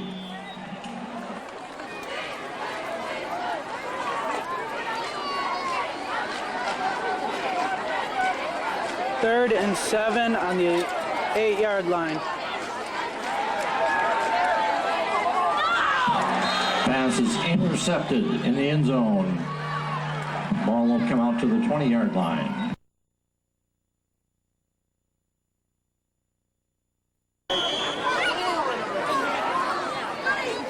We got it.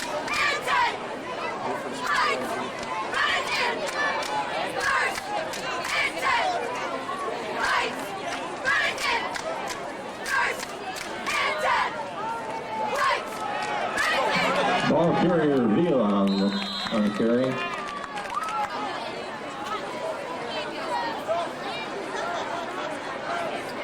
First and 10 on the 20.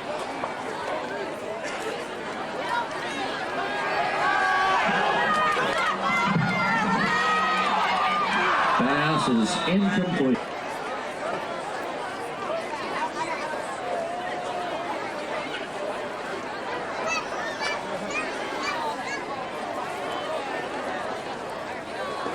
First and 20. Godwin. 15-yard CP penalty. 10. First down. On the Comstock Park 10.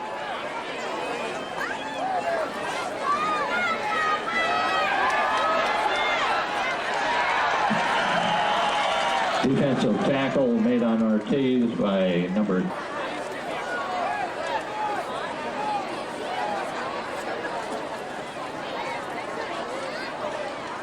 Second and 25 on Comstock Park's 4.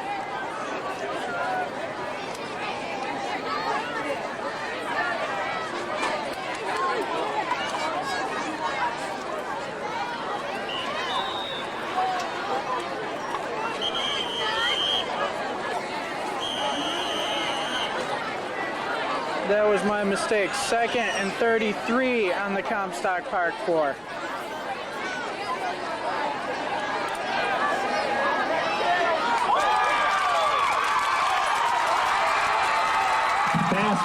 Pass complete to number 23. M. Vandermaal. Touchdown. PAT.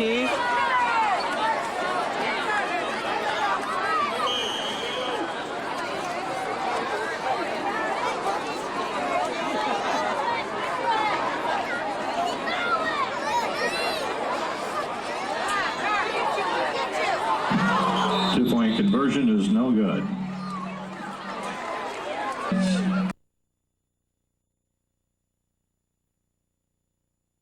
You're just going to down it anyway. Who knows? I've seen stranger things happen. Yeah. Down. Marino did it and he was successful. Testaverde tried doing it and they called him down.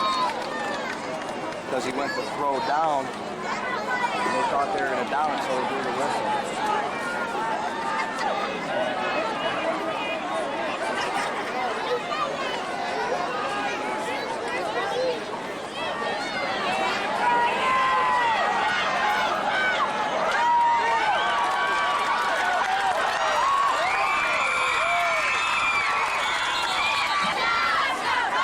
First and 10 on Godwin's own 41.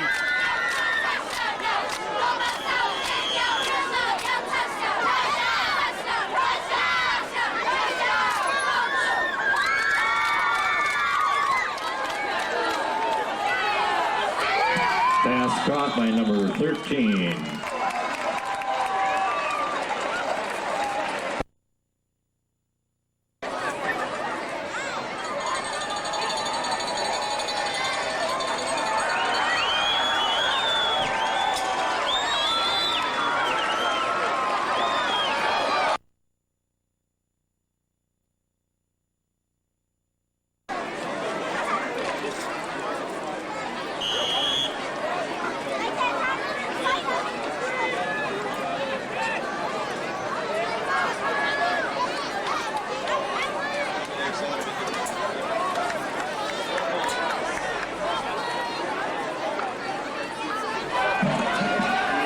Carry by Vila. Tackle.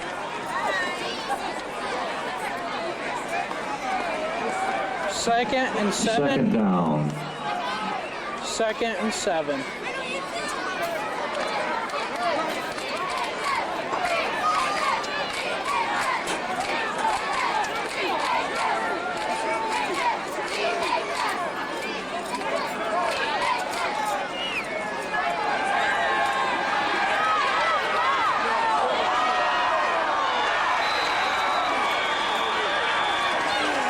Pass is intercepted.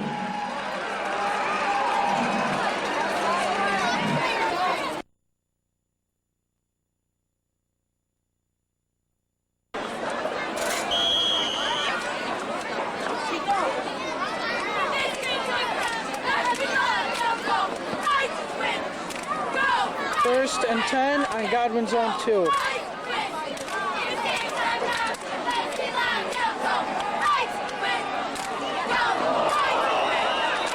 Pass is incomplete.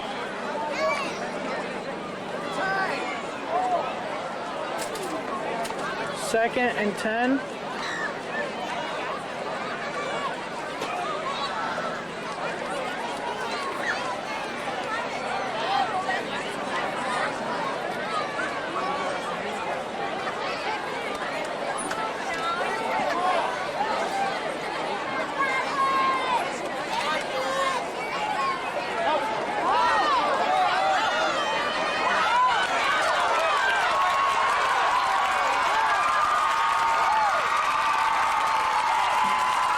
Ball carrier, Rick Cortez for the touchdown. PAT.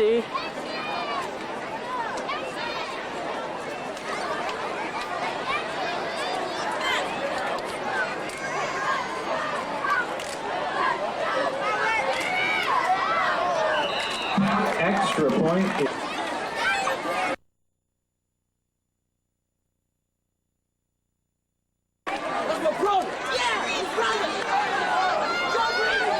First and 10 on Comstock Parks 40.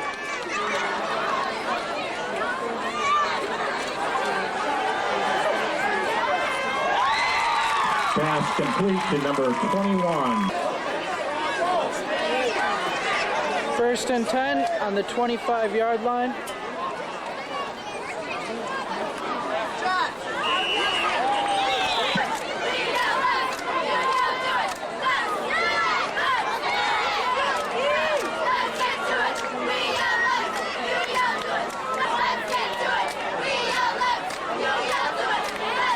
First and 5 on the 20-yard line.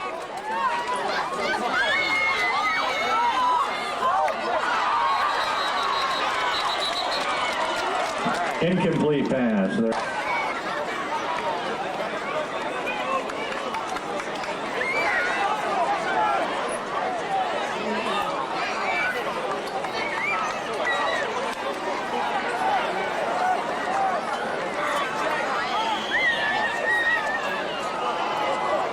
First and 10 on the 5.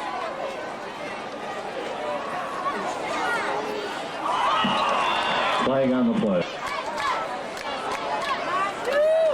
Make that first and goal on the 15-yard line.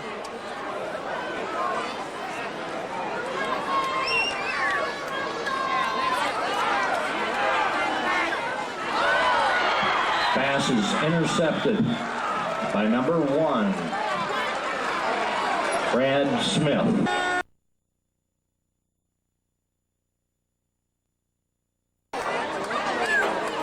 Fumble on the play makes it first and 10 Godwin.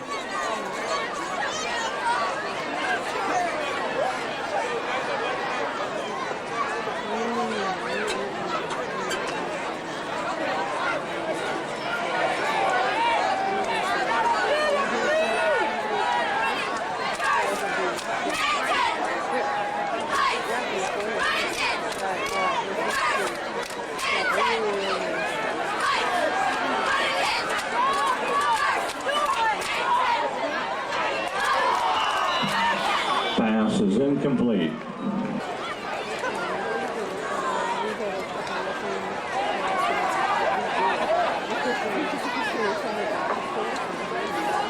Second and 10 Godwin. Second and 10 Godwin.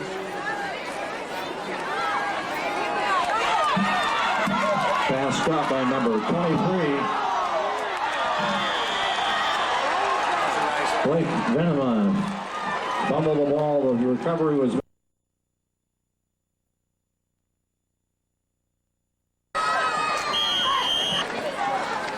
First and 10 on the 21. Still Still 1st and 10 on the 21.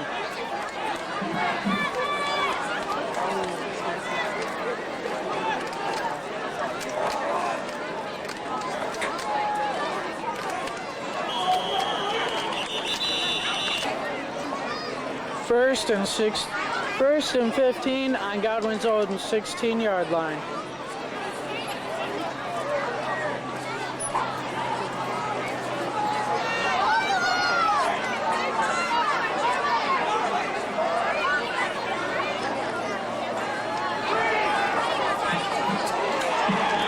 Pass to number 13, Curtis Villa.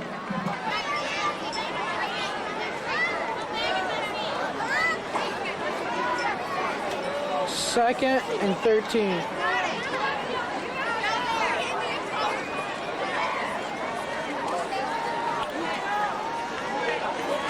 Pass complete to number 21, Matt.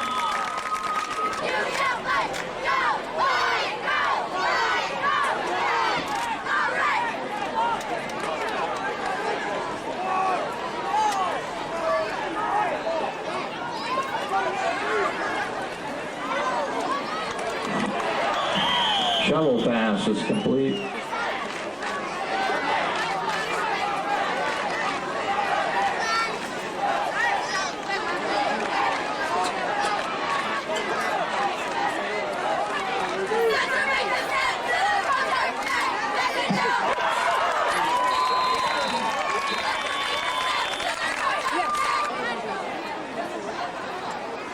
Still 3rd and 14 on the 31-yard line.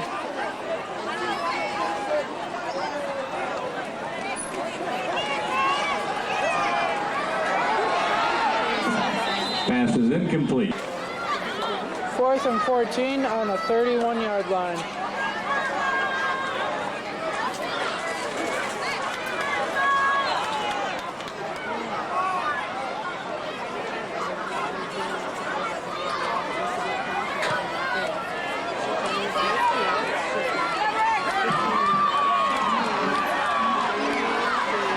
Punt return by number.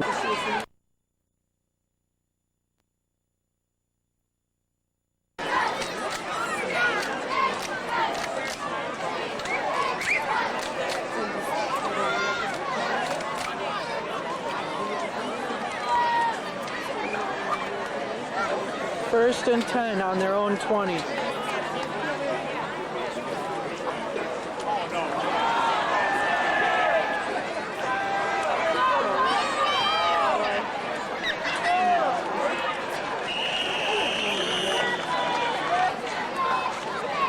Second and 15 on the 15-yard line.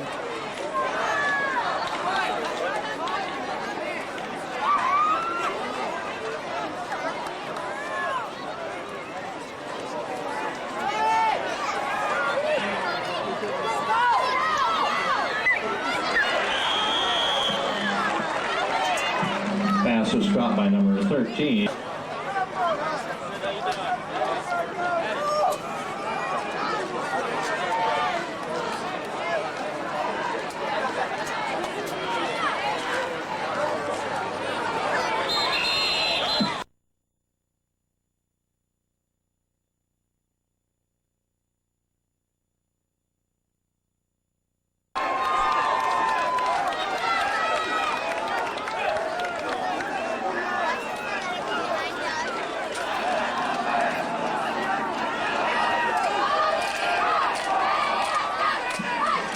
Taken by number 3, Ricochet.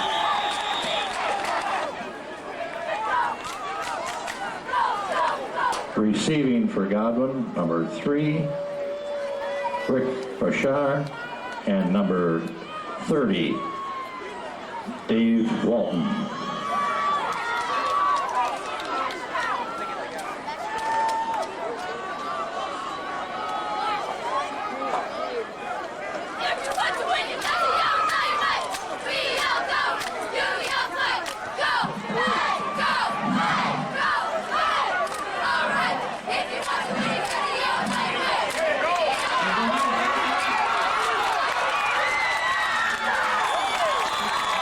returned by...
Receiving for Godwin, number 3, Rick Bashara, and number 30, David Walton. Kicking off for Comstock, number 62, John Pickard.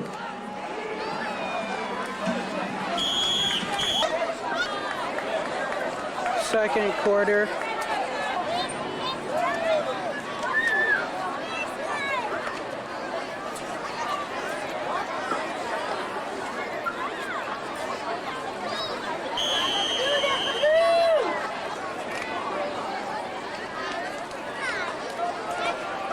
Kicking off for Comstock Park, number 24, Anthony Kamersky.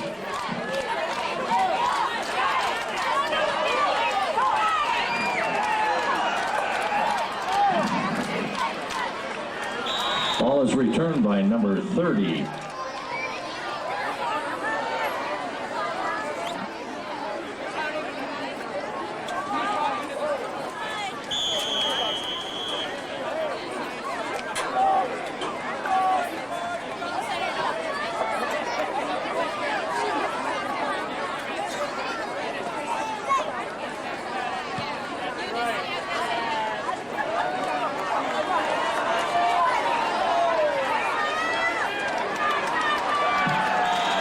Ball taker, number 30.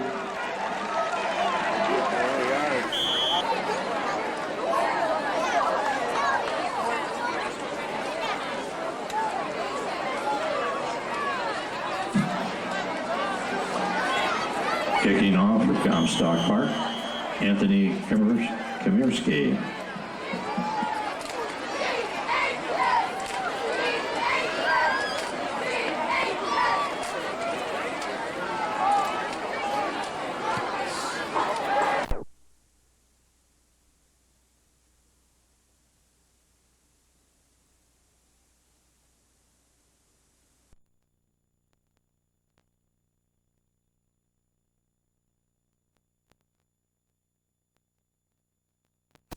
Bombs there.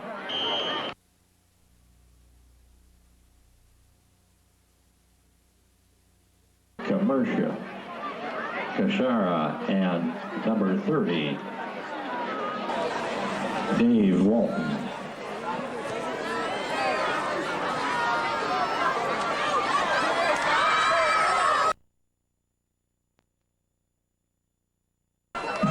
Score Comstock Park 7, Godwin Heisky, and number 32, Brendan Frazek.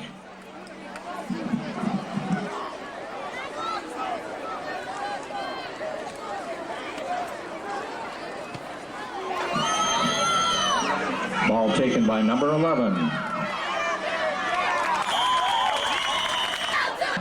12.